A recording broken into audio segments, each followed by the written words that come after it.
Good day, this is TATA TRONCO CEIBA. Today I'm doing a video on questions that are a great concern to me. Lately I've been getting more and more questions that are extreme red flags. But before I go on, first and foremost, let me just say that I do not claim to have the absolute truth. Now with that being said, I've been having a huge amount of questions that are mind-boggling. One of the last ones, the question read, when you first get initiated in Palo, do you go through a destructive path for a while? I guess that person was told that. No, absolutely wrong.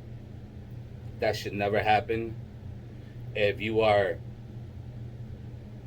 scratched the right way and that spiritual cauldron of Lucero or whatnot is consecrated the right way, 1,000% guaranteed that should not happen. That's defeating the purpose of you getting initiated in this religion. Because you get initiated for health, to have a protective spirit that's going to guide you and help you with the course of nature of life, because life is unscripted. You know, life is not peaches and cream, because it's simply is not the word. Peachy is not a word that would ever describe life. Life is complicated, to say the very least.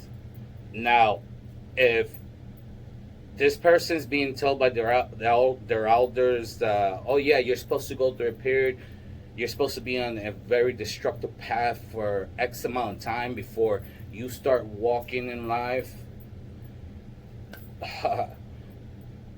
that means they know for a fact that they do not know what they're doing. Somewhere along the line, the initiation was done incorrectly. The consecration of the pot also was done incorrectly. Then another factor is, some people think that you could just grab any spirit to lock them in that spiritual cauldron, and the majority of the people in the religion believe that that spirit is their slave, and you are so wrong in so many levels.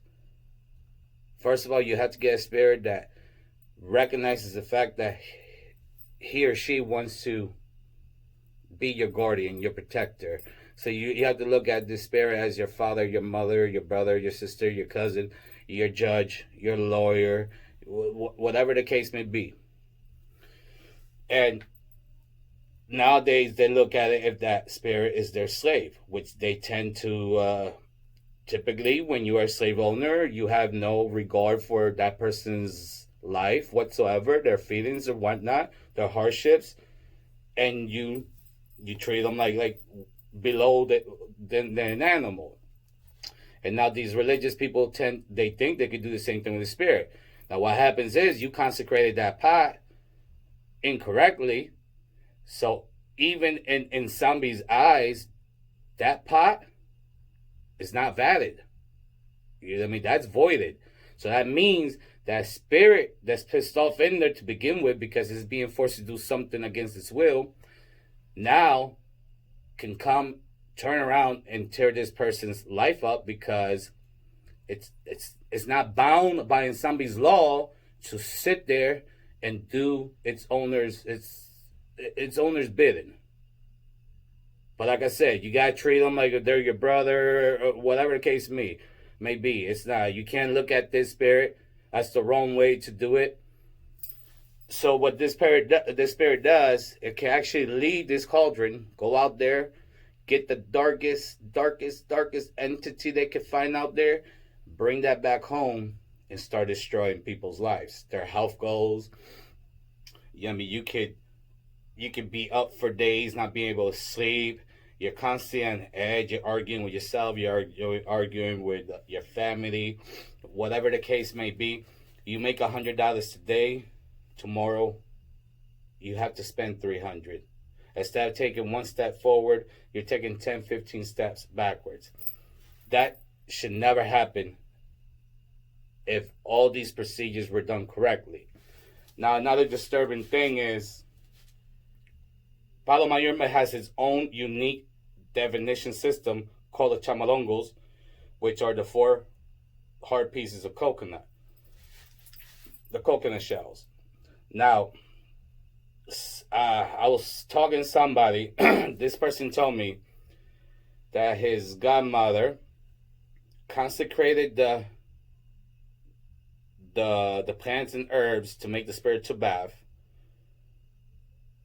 but did it in kind towards the Orishas of Santeria, then took him into the world of Palo Mayombe, did what they did, all they did was a simple sacrifice, took him out of there, and then a priest of Ifa threw down the opere. Now you're mixing 3 different religions there. And now what that person did was, first of all, she consecrated those plants and herbs towards something else, different entities, not Palo spirits. That was the first mistake. And second of all, it's not just like you doing a simple sacrifice and just walk away. She actually left those spirits with their mouth open. There was no regards to, did they accept it? Are they going to clear this person of whatever it is around them and whatnot, so forth and so on. Then you're going to go to somebody from another world to use a whole different divination system in order to find out what those spirits in Palo should have told you using the chamalongos. People, it's 3 different worlds. This is so disgusting in so many ways. You cannot. That's like you mixing the sport of hockey with basketball and baseball. Now, how you think that's going to turn out? This is exactly what happened here. So, but at the end of the day, the ones that suffer are those people that are going through these cleansings and whatnot.